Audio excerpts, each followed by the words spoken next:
যদি কথা দাও বন্ধু দিনের পথে দৃঢ় থাকবে, যদি কথা দাও দিন কায়েমের অগ্রণী ভূমিকা রাখবে, তবে তোমাকে এই গান শোনাবো,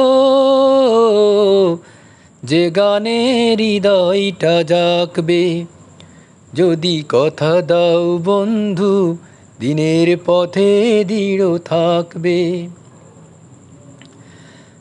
আমার গানে যদি তোমার প্রাণে ইমানি দীপ্তি ছড়ায়, আমার সুরে যদি সবার মনে জিহাদের প্রেরণা যোগায়, তাহলে আমার এই কণ্ঠ আন্দোলনের কাজে